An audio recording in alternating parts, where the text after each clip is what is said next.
बहुत समय पहले की बात है। एक कैलाशगढ़ नाम का गांव हुआ करता था। उस गांव में एक किसान रहता था। उसका नाम था मोहन। मोहन अपनी पत्नी सीता और बेटे राजू के साथ खुशी खुशी जीवन व्यतीत कर रहा था। मोहन अपनी पूरी जिंदगी खेतों में काम करके अपना जीवन गुजार रहा था, लेकिन धीरे धीरे उसके खेत की जमीन अपना रंग खोने लगी और फसल उगना धीरे धीरे कम होने लगी। मोहन उदास होकर एक बरगद के नीचे बैठ जाता है और वो सोच में पड़ जाता है। हे भगवान, ये किसका श्राप लग गया है मेरे खेतों को? अब मेरा क्या होगा? कुछ देर बाद मोहन वहां से उठकर घर की ओर चल पड़ता है। घर पहुंचकर मोहन ने सीता को आवाज दी। सीता, जरा सुनो, मुझे तुमसे एक जरूरी बात करनी है। सीता मोहन के पास आई और बोली, हाँ मोहन, बोलो, क्या बात है? हमारी जमीन में अब पहले जैसी फसल नहीं हो पाती है। मैं सोच रहा हूँ कुछ दिन खेती रोक दूं, लेकिन तब तक घर कैसे चलेगा?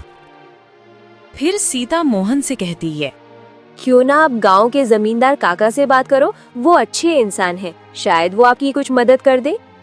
सीता की बात मोहन को सही लगती है और वो अगले दिन जमींदार से मिलने चला जाता है। कुछ देर इंतजार करने के बाद जमींदार काका मोहन के पास आए और बोले, अरे मोहन बेटा, तुम यहाँ? घर में सब ठीक तो है? फिर मोहन जमींदार काका से बोलता है, काका, क्या बताऊं, मेरी जमीन में अब पहले जैसी फसल नहीं हो पा रही है और घर चलाना भी मुश्किल हो गया। इसमें फिर जमींदार काका कहते हैं, तो इसमें चिंता की क्या बात है? मेरे पास गांव के बाहर एक खेत है, तुम उस पर खेती करो। इससे तुम भी काम कर लोगे और मेरी जमीन की देखरेख भी हो जाएगी।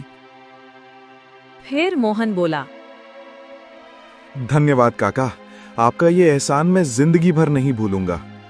इतना कहकर मोहन अपने घर आ जाता है और अपनी पत्नी को सारी बात बता देता है। ये तो बहुत ही अच्छी बात है, आपकी तो सारी चिंता ही खत्म हो गई। हाँ सीता, अब मैं जमींदार काका की दी हुई जमीन में खूब मेहनत करके एक दो जमीन और ले लूंगा, ताकि आगे अगर कोई परेशानी हुई तो हम संभाल लेंगे।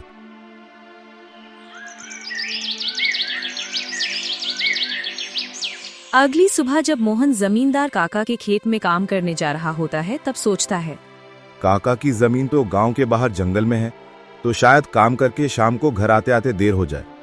तो सीता को बोलकर जाता हूँ, सीता जरा यहाँ आना। सीता मोहन के पास आए। सुनो सीता, मैं काका के खेत में काम करने जा रहा हूँ, तो शायद शाम घर आने में देर हो जाए, तो राजू और तुम खाना खाकर सो जाना।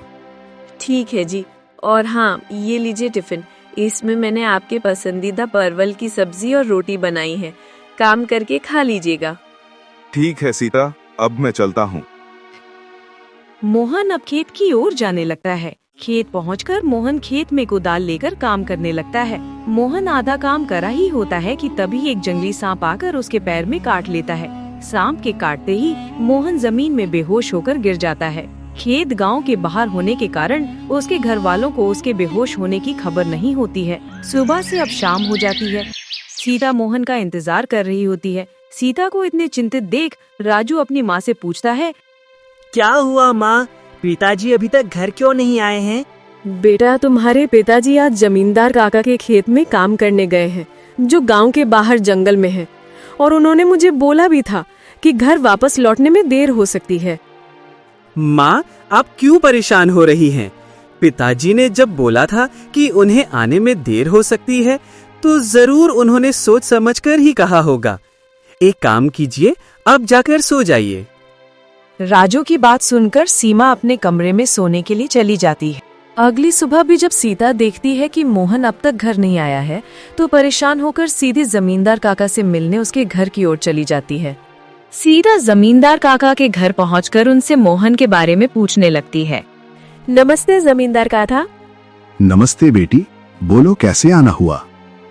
काका, मोहन कल आपके गांव के बाहर वाले खेत में काम करने गए थे, लेकिन अभी तक घर वापस नहीं लौटे हैं।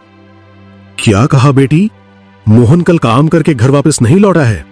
हाँ काका, उन्होंने कहा था कि खेत गांव के बाहर है, तो घर आने में रात भी हो सकती है, लेकिन अब तो रात से सुबह भी हो गई, लेकिन अभी तक उनकी कोई खबर नहीं मिली है। चिंता मत करो बेटी, मुझे थोड़ा समय दो। मैं अभी किसी को भेजकर पता लगाता हूं कि मोहन कहाँ है। जमींदार अपने घर में काम कर रहे रामू को मोहन का पता लगाने के लिए खेत भेज देता है। कुछ समय बाद रामू खेत पहुंच जाता है और वहां का दृश्य देखकर परेशान हो जाता है। अरे ये क्या, मोहन का तो पूरा शरीर नीला पड़ चुका है। मुझे लगता है इसे किसी सांप ने काटा है। मुझे ये बात जमींदार जी को जाकर तुरंत बतानी होगी। रामू वहाँ से भागते भागते जमींदार के पास जाता है और जो दृश्य उसने खेत में देखा वो सारी बात जमींदार काका को बता देता है। जब रामू जमींदार काका को सारी बात बता रहा होता है तभी वहाँ पास में खड़ी सीमा भी सारी बात सुन लेती है और रोने लगती है। रामू, सबसे पहले तुम वेद जी को लेकर वहां पहुंचो। मैं सीमा बेटी को वहां लेकर आता हूं।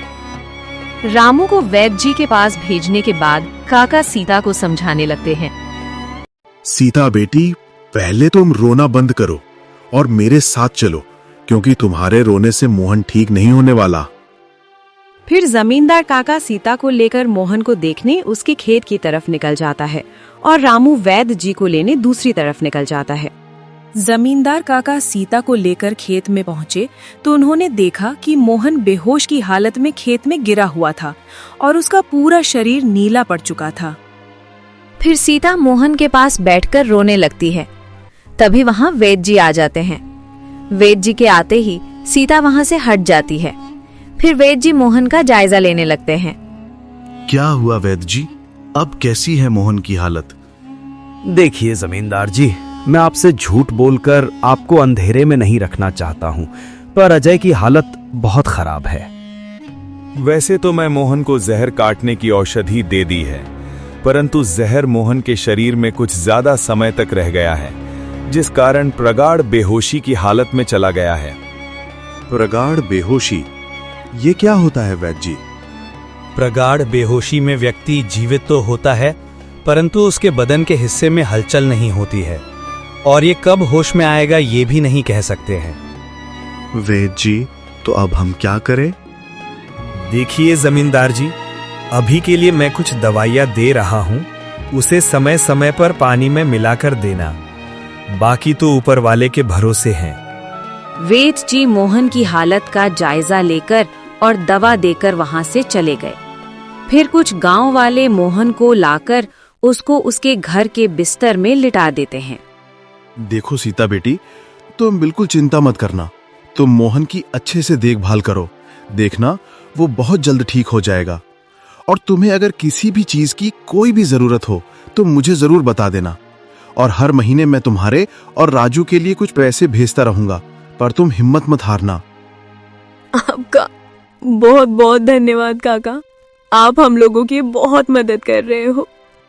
जमींदार काका सीता को दिलासा देकर वहां से चले जाते हैं। फिर वहां राजू आ जाता है और अपने पिताजी की हालत देखकर अपनी माँ से उनका कारण पूछने लगता है। माँ, पिताजी को क्या हुआ है? बेटा, तुम्हारे पिताजी को कल खेत में सांप ने काट लिया है, जिस कारण वो बेहोश हो गए हैं। माँ, पिताजी होश में कब आएंगे? बेटा, वैद्य जी ने कुछ दवाइयाँ दी हैं और उन्हें समय समय पर पिलाने कहा है। उन्होंने बोला कि उन दवाइयों से वो बहुत जल्दी ठीक हो जाएंगे। पर माँ, पिताजी की ऐसी हालत है तो हमारे घर का खर्च कैसे चलेगा? बेटा, तुम उसकी चिंता मत करो, मैं हूं ना, मैं सब संभाल लूंगी। नहीं माँ, आप क्या क्या करोगी? आप पिताजी का ख्याल रखोगी, आप घर संभालोगी, आप घर का खर्च निकालोगी। आप बस पिताजी का ख्याल रखो और घर संभालो। मैं अब खेत में काम करके घर चलाऊंगा। राजू की ऐसी बातें सुन सीता भावुक हो जाती है। नहीं बेटा, तुम्हें काम करने की कोई जरूरत नहीं है, मैं सब संभाल लूंगी। तुम बस अपनी पढ़ाई पर ध्यान दो। तुम्हारे पिताजी का सपना है कि तुम बहुत बड़े अफसर बनो और मैं तुम्हें वो बना कर रहूंगी, भले मुझे कितनी भी मेहनत क्यों न करना पड़े। फिर सीता राजू को वहां से पढ़ने के लिए भेज देती है। ये तो अब कुछ करना ही होगा, क्योंकि मैं तो अब मोहन के ठीक होने का इंतजार तो नहीं कर सकती हूँ। मुझे खुद जाकर अब खेती करनी होगी और हो सके तो कोई और काम भी ढूंढ लूंगी। अगली सुबह सीता सीधे जमींदार काका से मिलने चली जाती है। नमस्ते जमींदार काका। नमस्ते बेटी, बोलो कैसे आना हुआ और मोहन की तबीयत अब कैसी है?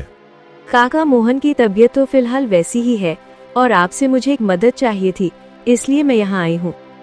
हाँ, बोलो ना बेटी, मैं तुम्हारी किस प्रकार मदद कर सकता हूँ? काका, मैं चाहती हूँ कि जो जमीन आपने मोहन को दी थी काम करने के लिए, आप मुझे उस पर काम करने की इजाजत दे दें, ताकि मैं उससे घर का खर्च और राजू की पढ़ाई करा सकूं। बेटी, पर तुम्हें वहाँ काम करने की कोई जरूरत नहीं है, मैं हूं ना। तुम्हारे घर में जो भी खर्च लगेगा मैं भेज दिया करूंगा। नहीं काका, आपने हमारी बहुत मदद की है। अब आप बस मुझे आपके खेत में काम करने की इजाजत दे दीजिए। मैं अब खुद काम करके अपना घर चलाऊंगी और अपने बेटे को बड़ा अफसर बनाऊंगी।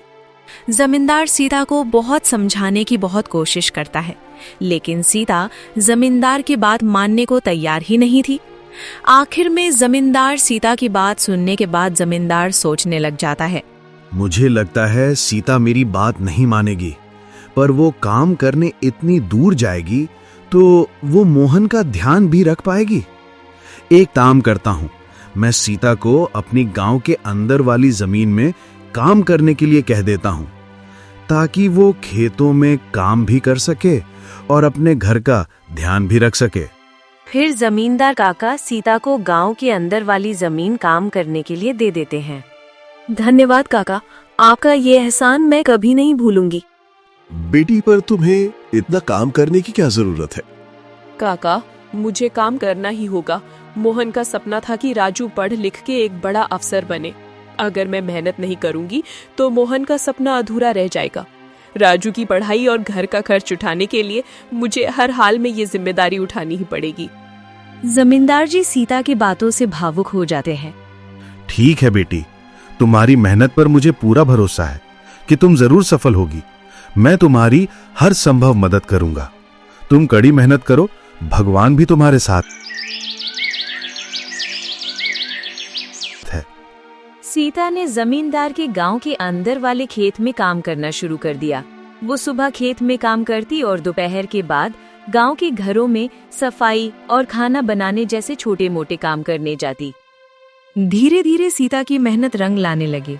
खेत में अच्छी फसल हुई, जिससे उसका घर चलने लगा और वो पैसे जो वो दूसरे के घरों में काम करके कमाती थी, वो राजू की पढ़ाई में खर्च करने लगी। बेटा, मैं चाहती हूँ कि तुम मन लगाकर पढ़ाई करो। तुम्हारे पिताजी का सपना है कि तुम अफसर बनो। मैं तुम्हारे लिए हर मुश्किल को पार कर लूंगी।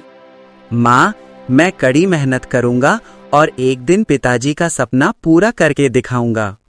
सीता की मेहनत और त्याग से गांव के लोग भी प्रेरणा लेने लगे।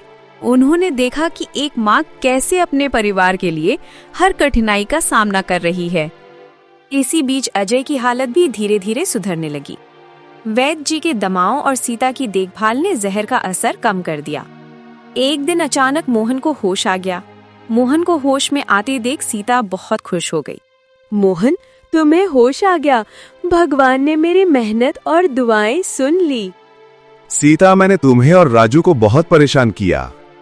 नहीं मोहन, तुम हमारी ताकत हो। जब तक तुम ठीक हो रहे थे, मैंने हर जिम्मेदारी संभाली और अब सब कुछ ठीक हो रहा है।